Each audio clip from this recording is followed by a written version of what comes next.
Now, let's talk a little bit about Prince Harry. He is in London, but there will be no family reunion with King Charles rejecting a meeting with his prodigal son. He's too busy to catch up. What do you make of this, Darren? They were both out and about in London, but couldn't spare 5 minutes to have a coffee?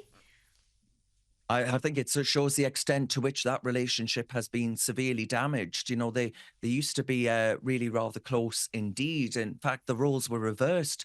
You know, he was closer to Prince Harry than Prince William. Now, what I would say to this is, one, on a human level, dare I say, I find it quite sad. Yes, Rita, you'll be surprised to learn I do have a heart. But on a purely, you know, if we look at it on a level of analysing the individuals at play here, Prince Harry is over here to promote the Invictus Games. It's a great initiative, and you know, I don't for one second doubt that. But what I would say is, if you've got time to go over to Nigeria and have a Nigerian wax lyrical about how Meghan Markle supposedly has ancient links to that land, and you're talking about how she's a warrior princess, you've got time to do all of these things, but not to meet your father who has cancer. I mean, that to me suggests something really, really quite awful here. You know, they used to be close. Your father, I hope the king is well, but you know, we have Darren, absolutely no understanding of that. I think it's the king who's rejecting this meeting. That's certainly what the Sussex PR machine put out. They're the ones who let the world know that a meeting wasn't going to happen. They put out a statement saying that the king was too busy, and the Duke understands that his father's diary is full. But what's been interesting there, that Jacqueline Magnay reports in The Australian, that as soon as that statement was released, it was counterproductive for Prince Harry, because the talkback lines and readers' comments on newspapers were all full of support for Charles distancing himself from Prince Harry. So it shows you that not only is the king reluctant to forgive Harry, but the British public are in no mood to forgive him either. Oh, undoubtedly true. I mean, the problem here is that he can't be trusted, right? It was private conversations, it was private encounters that he reported within his book Spare.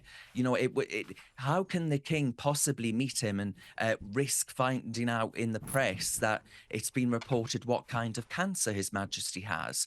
There could be a whole slew of things. You know, he was really quite vicious about the Queen Consort Camilla.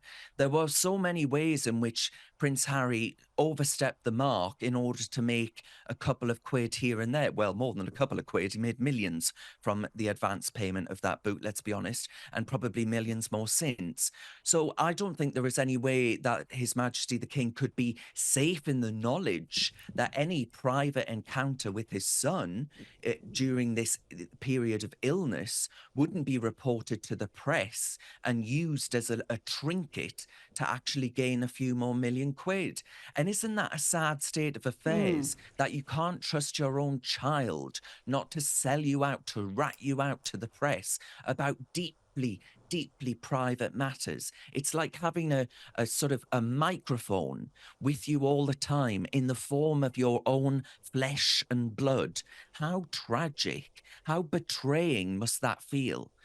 It's a deeply sad and emotive state of affairs, and I think the nation feels the king's anguish here. The nation understands the torment and the pain that must have been caused, especially for, you know, our late and great Queen Elizabeth II, whose husband died with press reports assuming that he could be a royal racist. You know, these sort of things just go to the very heart of why both His Majesty the King and the British nation feels completely heartbroken by what a once loved prince has actually done to them and their monarch. Darren Grimes, thank you so much for your time this evening. Always a pleasure, Rita. Thank you.